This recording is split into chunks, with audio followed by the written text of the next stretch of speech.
Hello everyone, welcome to my channel the commerce stream.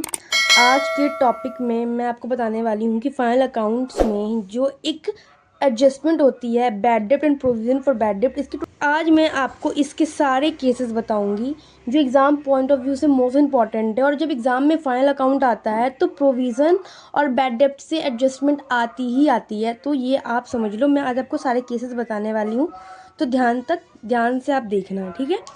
तो सबसे पहला जो केस है जिसमें आपको दिख रहा होगा, बैलेंस शीट है और बैलेंस शीट में डेटर कितना आ रहा है, 50,000 का क्या आ रहा है, डेटर आ रहा है।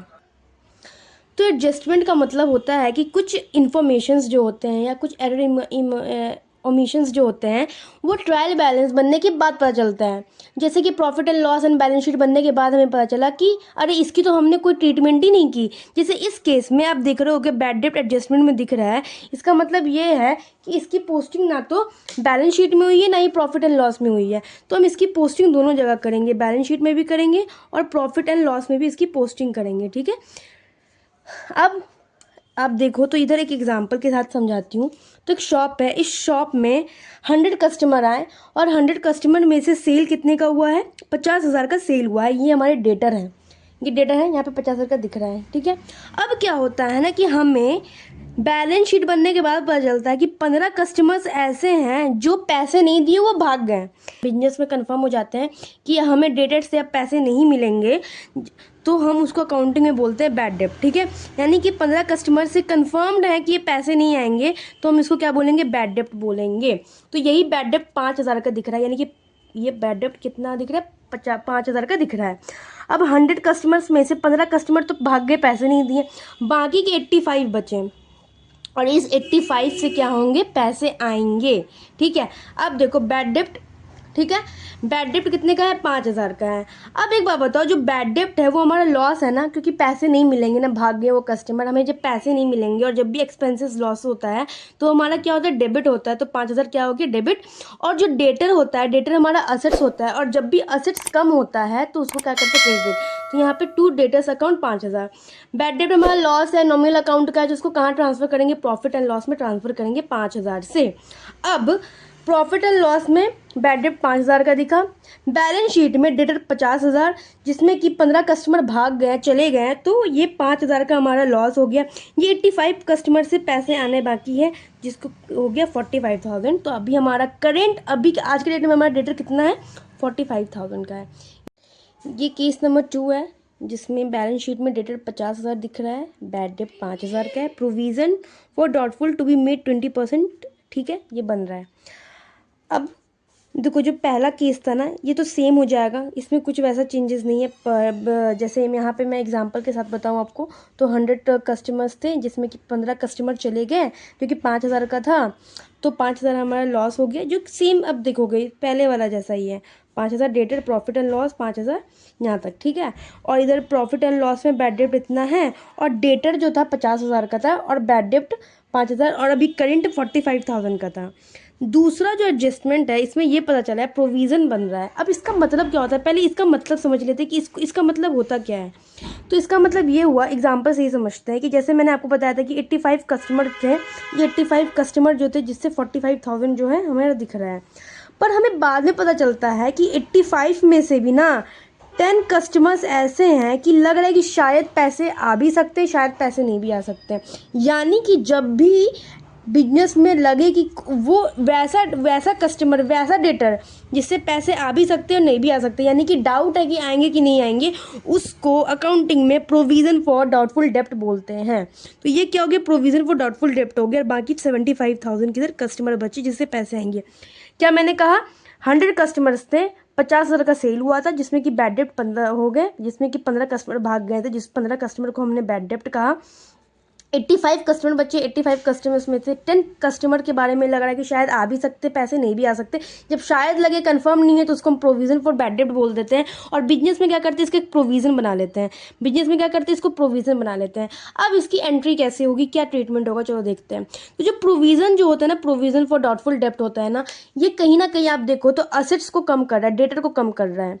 85 कस्टमर जो थे 45,000 के, यानी कि जो डेटर है, कहीं ना कहीं ये डेटर को कम कर रहा है ना। ये 85 हमारा क्या बचा, ये 85 हमारा डेटर है। अब इस डेटर में से लग रहा है कि 10 में 10 और नहीं आएंगे, 10 से और पैसे नहीं आएंगे, तो अल्टीमेट हमारा क्या कम हो रहा है, डेटर ही कम हो रहा है ना, क्योंकि अब डेटर कितना बच गया, 75 बच गया डेटर। तो डेटर हमारा कम हो रहा है, यानी कि हमारा असेट्स कम हो रहा है। जब भी असेट्स कम होता है हम उसको क्या करते हैं, क्रेडिट करते हैं। तो प्रोविजन फॉर डाउटफुल डेब्ट को हमने कर दिया क्रेडिट। इसको बाद में देखना, ठीक है, मैं आपको अभी एंट्री बता रही हूँ। ये प्रोविजन फॉर डाउटफुल डेब्ट क्या हो गया, हमारा क्रेडिट हो गया। और कहीं ना कहीं हमारा ये लॉस है कि कहीं पैसे अगर नहीं आएंगे, देखो अभी तो पैसे नहीं ना आए, लग भी रहा है कि नहीं आएंगे, आ जाएंगे तो भाई उसकी एंट्री कर देंगे, लेकिन अभी फिलहाल लग रहा है कि पैसे नहीं आएंगे, हमारा लॉस है, तो हमने इसको कहाँ ट्रांसफ़र कर दिया, प्रॉफिट एंड लॉस में कर दिया ट्रांसफ़र। अभी 9000 कहाँ से आया, देखो 50,000 का था हमारा डेटर, 5,000 तो कन्फर्म है कि चले गए। करेंटली हमारे पास 45,000 बचा है। करेंटली हमारे पास कितना बचा है, 45,000 का हमारे पास अभी भी डेटर पड़ा हुआ है। तो हम इसका 20% जब निकालेंगे तो ये हो जाएगा 9,000। क्या हो जाएगा ये 9,000, यहाँ पे कितना हो गया 36,000, क्योंकि यहीं पे है। अब आप लोग के मन में डाउट आएगा कि 50,000 से क्यों नहीं 20% करेंगे, तो देखो 50,000 से क्यों करेंगे, 50,000 का तो हमारा डेटर था, जिसमें कि 5,000 तो कंफर्म हो गए चले गए। करेंटली हमारे पास प्रेजेंट में हमारा कितना डेटर है, उससे हमेशा प्रोविज़न का परसेंटेज निकालते हैं, हमेशा ध्यान रखना। तो अभी करेंटली तो 45 है ना, इसका तो कंफर्म है पैसे ही नहीं आएंगे, और बाकी का जो 45 बचा उसका 20% निकालेंगे तो 9,000 होगा। तो ये 9,000 हमने क्या कर दिया, प्रोविज़न में कर दिया, और यहाँ पे क्या हो जाएगा 9,000। तो अब जाके जो हमारा एक्चुअल में जो अब हमारे पास डेटर है वो कितना है, 36,000 का है। ये केस नंबर 3 है, और इस केस में आप देख रहे हो कि डेटर 50,000 है, जिसमें कि पहले से ही प्रोविज़न बना हुआ है 10,000 का, 40,000 एडजस्टमेंट है 5,000 और प्रोविज़न 20% है। जो मैंने आपको पहले केस में बताया था ना, एक चीज़ मैं आपको समझा रही थी कि क्यों एडजस्टमेंट आता है, रीज़न क्या है एडजस्टमेंट आने का, वो आपको इस केस में तो बहुत अच्छे से समझ में आएगा, ठीक है। तो पहले इस एडजस्टमेंट को ध्यान मत दो, इस एडजस्टमेंट को जो है भूल जाओ, पहले मैं आपको इस चीज़ के बारे में समझाती हूँ कि यहाँ पे इसका क्या मतलब है, ठीक है। इसको भूल जाओ कि कोई एडजस्टमेंट है, बहुत ध्यान से समझना। हमारे असेट साइड में डेटर 50,000 का दिख रहा है और प्रोविज़न क्या है 10,000 का है। मैंने प्रोविज़न का मतलब क्या बताया था कि जब भी हमें लगे कि उस डेटर से मतलब हमारी जो डेटर है, पैसे शायद आ भी सकते नहीं भी आ सकते, यानी जब शायद रहे कि पैसे आ भी सकते नहीं भी आ सकते, तो हम उसको प्रोविज़न बोलते हैं। यानी कि हमें पहले बैलेंस शीट बन गई है, यानी कि हमें पहले पता चल गया है कि 50,000 डेटर में से ना शायद 10,000 से पैसे नहीं आएंगे, और जब भी शायद लगे तो क्या हो गया, प्रोविज़न बन जाता है। हमें शायद लग रहा है तो हम हमेशा क्या करते हैं, प्रोविज़न को डेटर से कम कर देते हैं, ठीक है। आते हैं बैड डेप्ट, इस पे अभी सेकंड पे भी ध्यान नहीं देना है आपको, ठीक है। अभी बैड डेप्ट पे देखो, तो बैड हमारा डेटर 50,000 का था, हमें लगा था कि 10,000 से पैसे नहीं आएंगे, और एक्चुअल में 5,000 जो है 5,000 जो है पैसे नहीं आए, डूब गए पैसे, बैड डेप्ट। यानी कि हमें लग रहा था कि 10,000 से पैसे नहीं आने वाले, मतलब 50,000 में 10,000 पैसे नहीं आने वाले, और एक्चुअल में हमें बाद में इन्फॉर्मेशन पता चली कि इसमें से 5,000 जो है सच में पैसे डूब गए। जब कंफर्म हो जाते हैं पैसे नहीं मिलेंगे तो हम उसको बैड डेप्ट बोलते हैं। तो ये 5,000 का डेटर हो गया, और उसके बाद फिर वापस से पता चलता है कि 5,000 डूबने के बाद 20% का और प्रोविज़न बन रहा है कि शायद पैसे आ भी सकते हैं नहीं भी आ सकते हैं। तो इसको अब मैं इक्वेशन के साथ बताती हूँ, जनरल एंट्री और इसके बाद, ठीक है। और देखते हैं, मैं यहीं पे बता देती हूँ, ठीक है। तो देखो सबसे पहले मैं प्रॉफिट एंड लॉस में बताती हूँ आपको, और इधर मैं वापस से यहीं पे बैलेंस शीट बना देती हूँ।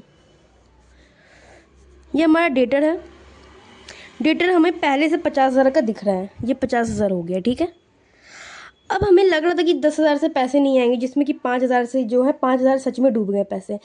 एक चीज़ ध्यान में रख लेना, जब भी आप लोग फाइनल अकाउंट बनाओगे तो हमेशा पहले प्रोविजंस के पहले बैड डेप्ट लेस करना, ये आप लोग अपने माइंड में बैठा लो। अगर किसी को नहीं बैठा लो कि 5,000 मतलब बैड डेप्ट ऑलवेज लेस होता है, भले प्रोविज़न पहले से जो भी दिया हो, पर बैड डेप्ट, क्योंकि देखो ना ये प्रोविज़न तो हमें लग रहा है ना कि पैसे नहीं आएंगे, बट एक्चुअली 5,000 पैसे नहीं आए ना, तो डेटर से अल्टीमेट कौन माइनस होगा, डेटर से अल्टीमेट बैड डेप्ट को हम क्या करेंगे, अल्टीमेट जो है बैड डेप्ट को लेस कर देंगे, 45,000 हो गया। एक बात बताओ, हमें लग रहा था कि 10,000 में से 10,000 से क्या हुआ, 5,000 जो है सच में पैसे डूब गए, बट अभी भी एक्चुअल में प्रोविज़न 5,000 का बना ही हुआ है ना। 10,000 से लग रहे थे पैसे नहीं आएंगे और 5,000 सच में डूब गए हैं। अभी भी 5,000 बचा है ना, बैलेंस बचा हुआ है ना 5,000 का। तो यहाँ पे क्या करेंगे ना, लेस करके पे लिख देंगे प्रोविज़न फॉर डाउटफुल डेब्ट। ठीक है, मैं यहाँ पे शॉर्ट में भी लिख रही हूँ, आप पूरा लिखना।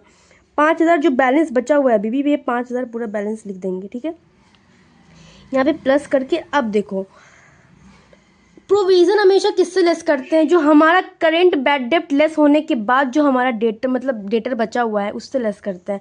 तो 45% का 20% जब हम निकालेंगे तो क्या हो जाएगा, 9,000 हो जाएगा। ठीक है, अब बात आती है कि यहाँ पे 4,000 और ऐड करेंगे, पर क्यों ऐड करेंगे समझ में नहीं आ रहा है, क्यों ऐसा क्यों कर रहे हैं। यहाँ पे बहुत सारे स्टूडेंट्स को डाउट होता है, तो समझाती हूँ मैं, फिर से मैं रिपीट कर रही हूँ। 10,000 में से 5,000 के जो डेटर थे, 5,000 जो है वो बैड डेप्ट तो हो गए। 5,000 बाद देखो 10,000 का प्रोविज़न था, 10,000 में से 5,000 तो पक्का डूब गए पैसे अब हमारे, जिसमें कि अभी भी बैलेंस, ये क्या है, ये बैलेंस प्रोविज़न कितना बचा है, बैलेंस प्रोविज़न जो है, बैलेंस प्रोविज़न बचा है 5,000 का। और बाद में पता चला कि 9,000 का और प्रोविज़न बनाना है, तो और प्रोविज़न में 4,000 आप जब ऐड कर दोगे तो 9,000 प्रोविज़न हो गया, 5,000 का प्रोविज़न बैलेंस बचा था। अभी करंट में पता चला कि 9,000 का और प्रोविज़न होगा, तो अब इस 9,000 में 4,000 और प्रोविज़न ऐड करोगे 9,000 होने के लिए ना, तो टोटल 9,000 हो गया। और ये अब कितने हो गए, 36,000 हो गए। इधर फ्रेश बना देती हूँ मैं, इधर प्रॉफिट एंड लॉस, बैड डेप्ट जो है वो 5,000 का था, जिसमें कि न्यू प्रोविज़न आप लिखोगे, न्यू प्रोविज़न 9,000 का था, जिसमें कि आप ओल्ड प्रोविज़न 10,000 का क्या करोगे, प्लस करोगे, तो आपका प्रोविज़न 4,000 का आ गया। इधर बैड डेप्ट में बैलेंस शीट में डेटर 50,000 का था, 5,000 का डेटर हो गया, मतलब बैड डेप्ट हो गया 45,000। हमारा प्रोविज़न में से 5,000 का बैलेंस अभी भी बचा था, इधर ये 9,000 हो गया, इसमें 4,000 और ऐड करेंगे तो 36,000 हो गया।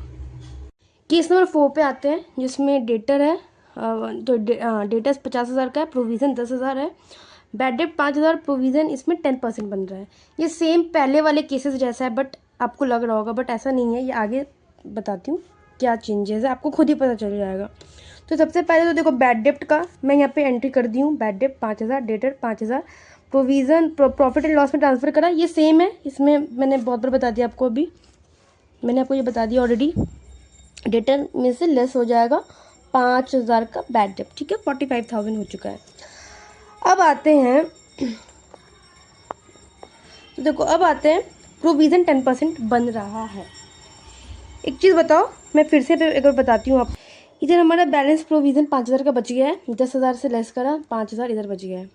अब देखो डेटर में से पहले हम क्या माइनस करते हैं, डेटर में से हम लोग पहले बैड डेप्ट को माइनस करते हैं, तो करेंट डेटर हमारा कितना शो हो रहा है, 45,000 का करेंट बैलेंस मतलब डेटर का शो कर रहा है, जिसमें कि क्वेश्चन में बोला है एडजस्टमेंट ये दिया है कि 10% और बनना चाहिए, 10% और बनना चाहिए, प्रोविज़न बनना चाहिए। तो इसका अगर हम 10% निकालेंगे तो क्या हो जाएगा, 4,500। अब यहाँ पे समझने वाली चीज़ है, यहाँ पे बैलेंस हमारा 10,000 का प्रोविज़न था, -5,000, ये 5,000 का जो है यहाँ पे 5,000 क्या हो गया, प्रोविज़न बन गया है। देखो यहाँ पे ना प्रोविज़न कम बन रहा है, बैलेंस पड़ा है 5,000 का प्रोविज़न, बैलेंस कितना प्रोविज़न पड़ा है, 5,000 का बैलेंस पड़ा है, बट एक्चुअल में हमें सिर्फ 45,100 का ही बैलेंस चाहिए, मतलब प्रोविज़न चाहिए। बैलेंस 5,000 का बचा है प्रोविज़न का, बट एक्चुअल में हमें कितना प्रोविज़न बनाना है, तो 4,500, यानी कि हमें कम बनाना है, इतना ही बनाना है, बट एक्चुअल में ज़्यादा है। तो सबसे यहाँ पे क्या कर देंगे, माइनस कर देंगे 500, तो 4,500 हो गया। अब बात ये आती है कि इसकी जनरल एंट्री क्या होगी। तो देखो प्रोविज़न जो है, तो देखो प्रोविज़न 5,000 का बैलेंस है, प्रोविज़न का कौन सा बैलेंस होता है, क्रेडिट बैलेंस होता है, बट एक्चुअली प्रोविज़न को हमें क्या करना है, कम करना है। कितने से कम करना है, तो 500 से कम करना है। प्रोविज़न हमें कितना बनाना है, अभी 4,500 का बैलेंस पड़ा है 5,000 का, बट एक्चुअल में हमें कितना मतलब प्रोविज़न कम करना है, 500 से प्रोविज़न कम करना है। प्रोविज़न का क्रेडिट बैलेंस है, इसको कम करने के लिए क्या कर देंगे, डेबिट कर देंगे, और यहाँ पे हो जाएगा 500, यहाँ पे क्या हो जाएगा, 500 हो जाएगा। तो केस नंबर 5 पे आते हैं, जिसमें डेटेड 50,000 का है, प्रोविज़न 10,000 का है, और बैड डेप्ट 20,000 है। अगर आप ध्यान से देखो तो प्रोविज़न से ज़्यादा इधर बैड डेप्ट हो रहा है, यानी कि हमें लग रहा था कि 10,000 लोगों से पैसे नहीं आएंगे, बट एक्चुअल में 20,000 लोगों से पैसे नहीं आने वाले इस बार, ठीक है। और 10% प्रोविज़न बन रहा है। सबसे पहले हम एंट्री करेंगे बैड डेप्ट की, जो कि बहुत सिंपल है ना। हम अभी तक हम बनाएंगे प्रॉफिट एंड लॉस, इधर बनाएंगे बैलेंस शीट, ठीक है। बैलेंस शीट में ये डेटर है, डेटर्स कितना है 50,000 का है, जिसमें कि 20,000 का हम पहले क्या करेंगे बैड डेप्ट प्लस करेंगे, ये हो गया 30,000 का। अब समझने वाली बात आती है, प्रोविज़न बनाया था 10,000, हमें लग रहा था कि 10,000 लोगों से पैसे नहीं आएंगे, बट एक्चुअल में 20,000 लोग नहीं से पैसे नहीं आ रहे हैं, तो प्रोविज़न हमारा ज़ीरो हो गया। ये इतना है, इससे सेट ऑफ हो गया पहले 10,000, ये तो ये कितना बचा हमारा प्रोविज़न। अब प्रोविज़न जो होता था ना, हमेशा बैलेंस बचता था। इस केस में प्रोविज़न जो है, जो प्रोविज़न है वो एक्चुअली प्रोविज़न क्या है, अभी ज़ीरो है, तो हमें नया क्रिएट करना पड़ेगा, ठीक है। तो 10% जो है यहाँ पे लिखा है कि 10% जो है प्रोविज़न बनाना पड़ेगा, तो इसका 10% कितना हो गया, 3,000 हो गया, जो कि हमारा न्यू प्रोविज़न बना। आज की डेट में हमारे पास 27,000 का डेटर है, 50,000 का डेटर था, 20,000 से पैसे चले गए हैं, फिर 3,000 का हमने प्रोविज़न बनाया। This is the new provision. ये क्या है, न्यू प्रोविज़न। तो न्यू प्रोविज़न की एंट्री क्या हो जाएगी, profit and loss account debit to provision for bad डेप्ट, कितना 3,000 और 3,000, ठीक है। एक और एंट्री होगी, एक और एंट्री आएगी, क्या आएगी, तो देखो हमारा प्रोविज़न 10,000 का था, अब ये प्रोविज़न पूरा ज़ीरो हो गया। जब प्रोविज़न पूरा ज़ीरो हो जाता है, माइनस हो जाता है, तो क्रेडिट से क्या करते हैं, हम इसको डेबिट करते हैं 10,000, बैड डेप्ट 20,000 का, तो बाकी का प्रॉफिट एंड लॉस में ये 10,000 चला जाएगा, बाकी का ये लॉस हो गया। देखो 10,000 का प्रोविज़न हमने बना के रखा था कि पैसे नहीं आएंगे, एक्चुअल में 20,000 नहीं आए, तो ये तो पूरा सेटअप हो गया प्रोविज़न। तो पूरा माइनस करने के लिए, कैंसिल करने के लिए इसको क्या कर दिया हमने, डेबिट कर दिया, और 20,000 का था, बाकी का 10,000 क्या हो गया, लॉस हो गया। तो प्रॉफिट एंड लॉस में क्या आ जाएगा, टू बैड डेप्ट कितना आ जाएगा, 10,000 का ये आ जाएगा, और टू प्रोविज़न आ जाएगा 3,000 का। ये है टोटल, अच्छे से लिख लो आप लोग। अगर आई होप आपको ये सारे केसेस अच्छे से समझ में आए हो। अगर आपको कुछ और फाइनेंशियल स्टेटमेंट के किसी एडजस्टमेंट में डाउट है तो डू कमेंट, आप मुझे बताओ।